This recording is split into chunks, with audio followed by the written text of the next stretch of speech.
नमस्कार. आज आपण आलेलो आहोत वडीगुद्री येथे, तालुका अंबड, जिल्हा जालना.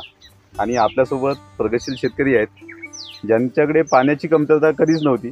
पाणी भरपूर प्रमाणामध्ये होतं, पण याच्या आधी पाणी जास्त देऊन सुद्धा त्यांना अशा क्वालिटीचा ऊस अशांना कधीच दिसला नव्हता. पण आज रोजी त्यांनी फक्त पाण्याचं व्यवस्थापन करून, खताचं व्यवस्थापन करून अतिशय चांगल्या प्रकारे ऊस इथे घेतलेला आहे. तर आपण त्यांच्याकडून जाणून घेऊ नेमकं त्यांनी इथं व्यवस्थापन कसं केलं. तर काका नमस्कार. नमस्कार. आम्हाला एकूण तुमचा परिचय करून द्या.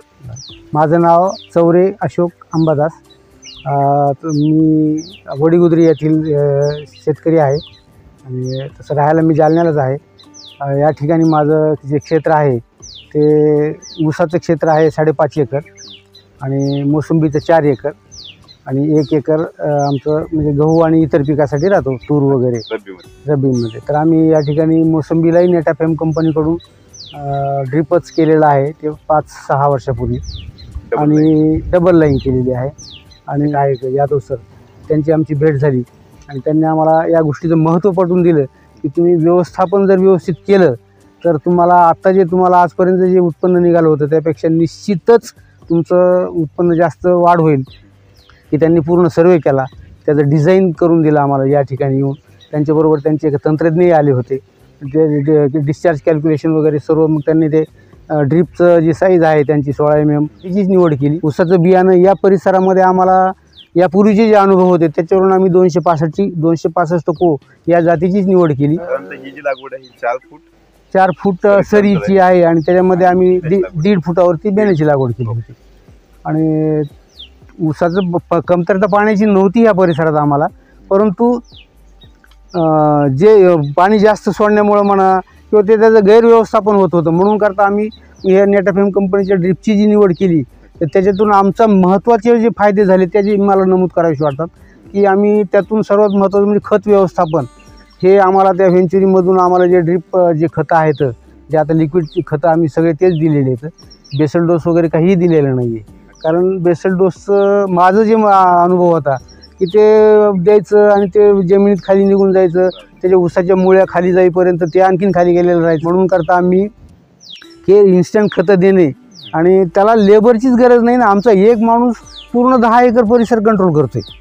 म्हणजे सगळे वॉल इथं आम्हाला जसं इथं कंट्रोल डिझाईन करून दिलं तसं आम्ही पाईपलाईनचे वॉल वगैरे टाकले. आणि तुम्हाला पाहायचं असेल तिथं बाजूला विहीर आहे, व्हेंचुरी पण लावलेली आहे. आणि त्या ह्या ठिकाणून इथून खत व्यवस्थापन आणि पाणी व्यवस्थापन सर्व एकाच जागेवरून करता येते आम्हाला ते.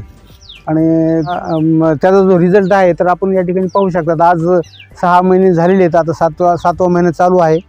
त्याचं जे हे आहे ऊस, तर हे ऊसाची जी उंची आहे ते साधारणतः 18 ते 22 कांड्या असं आहे सर्व सरासरी. आता ह्या ठिकाणी एक थोडंसं वादळ येऊन गेलं काही दिवसापूर्वी. हा, हवेमुळे थोडासा असं तुम्हाला कल्ल्याला वाटेल. त्या बाजूला जर पाहिलं तुम्हाला तर तो सरळ दिसतो त्या ठिकाणी. त्या ठिकाणी ते वावटं आल्यासारखं वाटत होतं.